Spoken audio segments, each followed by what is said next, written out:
Hello guys, welcome back to the channel. So today I'll tell you how can you add any poll or quiz to your Instagram story.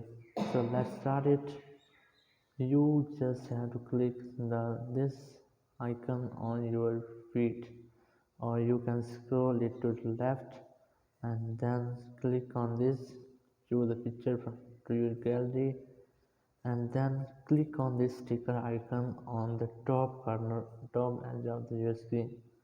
Click on this, click on this, and then click on poll. If you are still looking or watching it, you can search it by the search bar.